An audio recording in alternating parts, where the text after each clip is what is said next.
On doit la construction de Cordes-sur-Ciel à la destruction en 1211 de Saint-Marcel-Camp par Simon de Montfort et ses troupes catholiques françaises. Le comte de Toulouse se doit de protéger les habitants de la région et donc il va décider de construire sur le piège de Mordagne, juste derrière moi, la nouvelle cité, la nouvelle Bastide, qui sera ensuite appelée Cordes, puis plus tard Cordes-sur-Ciel. Cordes-sur-Ciel va avoir le rôle de protéger les habitants, mais également de protéger le commerce de la région. Et cette cité conserve de nombreuses légendes, de nombreux mystères que vous allez découvrir avec moi dans cette nouvelle vidéo.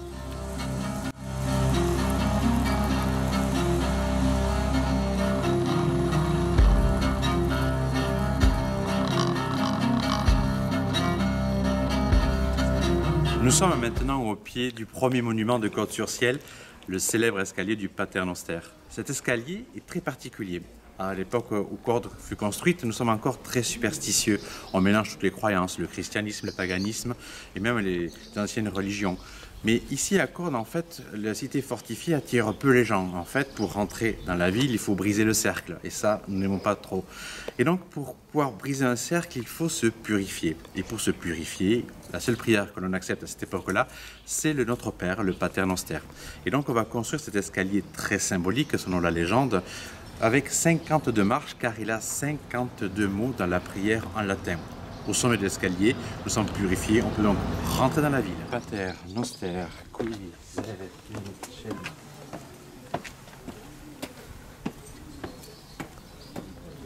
Voilà, l'escalier est gravi, la prière est récitée, nous sommes donc purs, parfaits, on peut donc rentrer dans la cité par la nouvelle porte, la dernière porte qui fut construite et qui est la porte de l'horloge. Venez.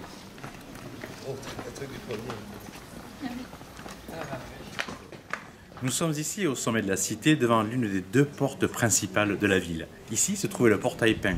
À l'origine, un portail de bois fermait la porte tous les soirs et une vierge était peinte sur l'un des battants de la porte. À la nuit tombée, les portes de la cité sont automatiquement fermées. En effet, au Moyen-Âge, on ne rentre et on ne sort une fois qu'il fait nuit. C'est pour protéger la cité. Et pour protéger la cité, le sol était à l'origine beaucoup plus haut. Regardez, le sol était au niveau du rocher. Puis, au-dessus de la porte, vous apercevez un petit entonnoir. Et c'est là que l'on déversait le fameux... Que déversait-on d'ailleurs? De l'huile, de l'eau ou de la poix? Quelle est votre réponse? Eh bien non, ce n'est pas de l'huile que l'on jette sur ses assaillants. L'huile est bien trop rare et bien trop chère, mais c'est de la poix.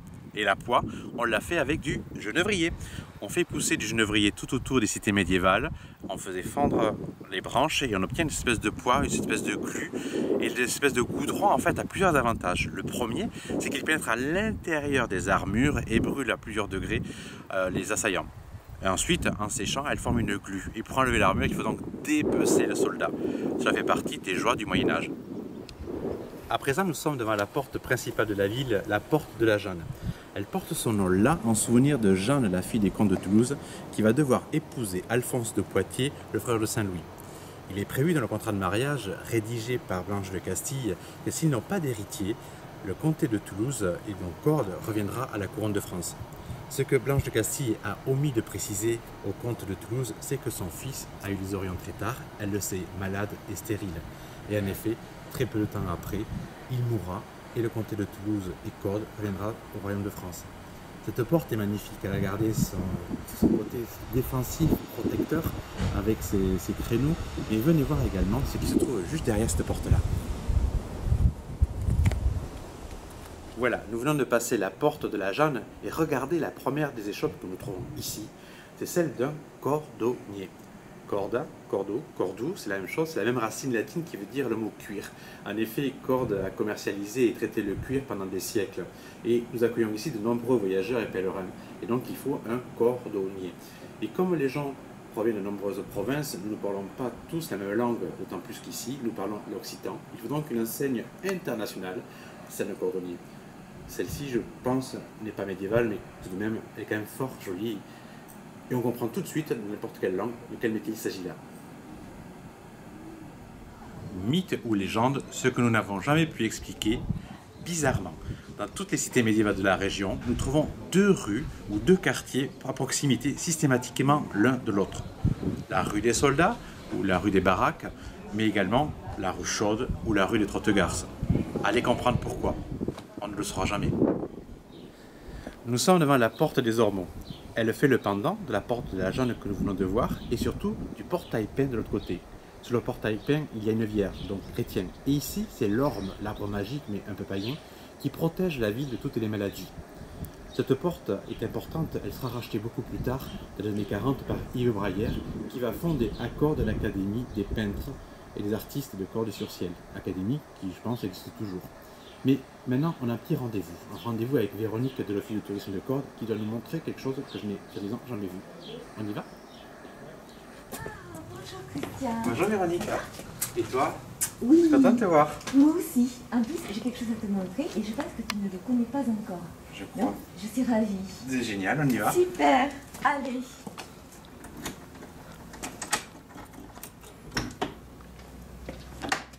Suis-moi. Alors, Véronique, en fait, où est-ce qu'on est? Où sommes-nous? Alors, ici on est dans un lieu, je dirais, magique, mais surtout mystérieux. C'est un peu la face cachée de Cordes parce que, en fait, les visiteurs ne peuvent pas arriver jusqu'ici. On est dans l'intimité de Cordes, on est surtout dans les entrailles de la ville, du rocher. Là, tu vois ici, on l'aperçoit ce rocher. C'est le rocher d'origine. Cordes telle qu'elle existait à l'origine. Elle est venue se poser, la ville s'est posée sur un piton rocheux. Ça, c'est bien connu. Et bien là, on est pratiquement à l'intérieur du rocher. Alors, ici, c'est une maison que l'on appelle troglodytique. Et Dans le les rocher. habitants, voilà, dans le rocher. Donc, peut-être vers le fin 13e siècle, début 14e, la population que l'on désignait indésirable dans la cité médiévale, parce que la population la plus pauvre, la plus démunie, se retrouvait à vivre ici hors des premiers remparts de la ville. Donc, ils avaient creusé ces habitations à même la roche. Alors bon, ce que l'on voit ici et aujourd'hui, c'est quand même pas mal d'aménagements qui ont eu lieu au fil des siècles, comme ce mur par exemple, qui lui par contre n'est pas d'origine. En revanche, regarde ici, donc côté rocher, on aperçoit des fissures qui se sont réalisées tout naturellement. Parce que le rocher, eh bien, c'est du calcaire.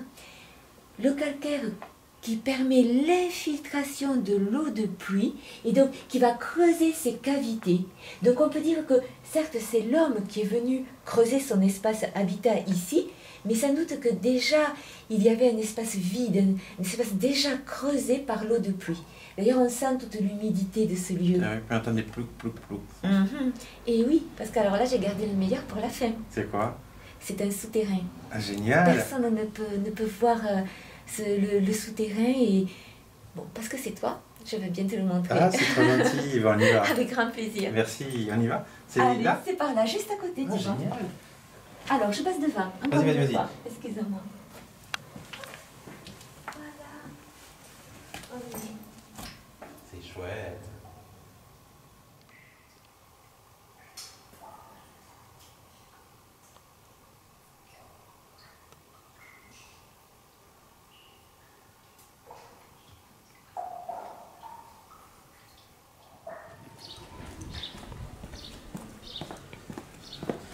Rebonjour Véronique.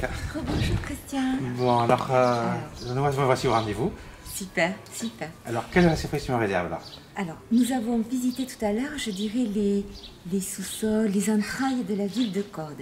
Et bien maintenant, on s'en va dans les airs. C'est un lieu où l'on va, où l'on retourne, avec toujours la même émotion. Donc là, je vais te demander si tu es sujet au vertige. Oui, je mais pas tant que ça va, je crois. Voilà, On verra. je serai avec toi, je te donnerai la main. D'accord. Mais aussi, donc, si tu es sujet au vertige, donc on va s'en accommoder. Mais en tout cas, c'est un lieu chargé d'émotions. D'accord. Donc, si tu n'es pas fragile de ce côté-là, Je suis émotif, mais ça va. super, tu verras, tu regretteras pas. Bon, je te suis. On y va. Alors, j'ai tombé de la veste parce que c'est vraiment Tu as trop raison. chaud aujourd'hui. Oui. Bon, moi j'ai fait comme toi, je t'avoue. Ouais. T'avais fait. Je te suis. On y va.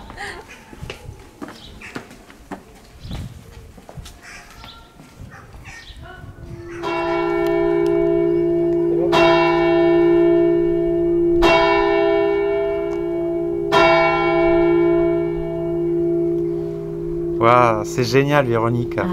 C'est la première fois en fait que je monte si haut. Puis je n'ai jamais monté en fait le clocher.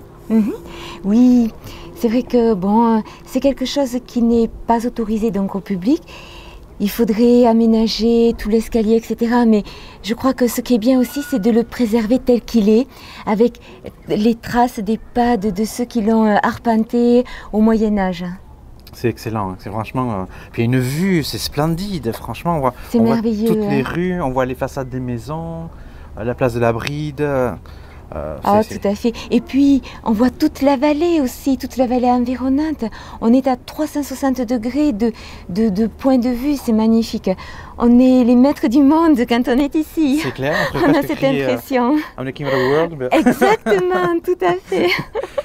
C'est vrai qu'on est sur l'église Saint-Michel parce que la légende raconte aussi que Cordes a été construit sur un dragon endormi et que le fameux puits de la Halle en fait serait pas forcément un puits, mais ce qu'on va aller voir maintenant, je vous invite à me suivre donc pour aller voir ce fameux puits.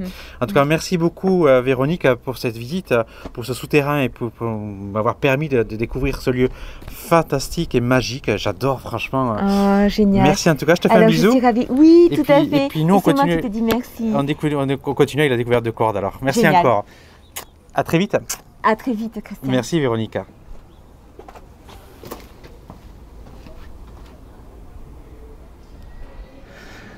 Nous voici donc au centre même de Cordes-sur-Ciel. Et on voit bien que le village a été construit non pas autour de l'église, mais autour de la place du village. Et cette place, c'est une place de marché, d'où les anciens en fait, arcades tout autour, et surtout la halle qui va apparaître au XIVe siècle pour protéger le commerce qui était fait ici, le commerce de tissus, parce qu'il y avait des tisserands, mais également de cuir et toutes les denrées précieuses.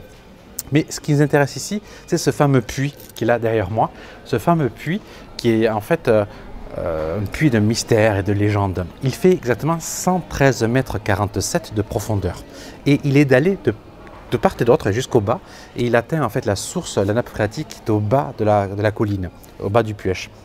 Et ce puits, on ne sait pas vraiment à quoi il servait. Chaque maison, chaque quartier a son propre puits, beaucoup moins profond. Donc ce puits ne servait pas du tout à l'eau. Mais on raconte qu'en fait, ce Cordes-sur-Ciel était bâti sur non pas sur un Puech, mais sur un dragon. C'est un dragon endormi. Et le dragon endormi peut toujours se réveiller. Et pour maîtriser le dragon, le seul saint, le seul archange qui va venir à bout de ce dragon, c'est l'archange Saint-Michel. Et donc la légende voudrait que ce puits soit la matérialisation de l'épée de feu, de l'épée de lumière de Saint-Michel qui transperce de part en part le dragon. Et c'est effectivement de part en part que ce puits transperce la colline. 113 mètres 47. C'est fou, non? Et bien voilà, c'est ainsi que s'achève donc notre visite découverte de Cordes-sur-Ciel, la mystérieuse, la légendaire. J'espère vous avoir apporté quelques lumières sur cette part un peu obscure de cette cité des alchimistes, la cité aux mille ogives, comme on l'appelle également, avec ses palais qui sont superbement conservés. Vous avez vu ces façades, vous avez vu ces sculptures, vous avez vu en fait ce souterrain qui est peu accessible au public, et puis la vue du haut du clocher de Saint-Michel qui est fabuleuse et splendide. C'est seulement le mot qui est du mal à sortir parce que c'est vraiment une visite émotionnelle. Et pour visiter Cordes, pour visiter ce genre de bastide, je pense qu'il faut de temps en temps laisser tomber le côté académique, il faut se laisser aller, revenir un peu en enfance, et puis pourquoi pas se laisser absorber par les pierres, se laisser absorber par les histoires, par les légendes, par les mystères. Je ne vous ai pas tout dit, mais ce sera l'occasion d'une nouvelle visite. Alors à très bientôt, et puis de temps en temps, n'hésitez pas à croquer la pomme.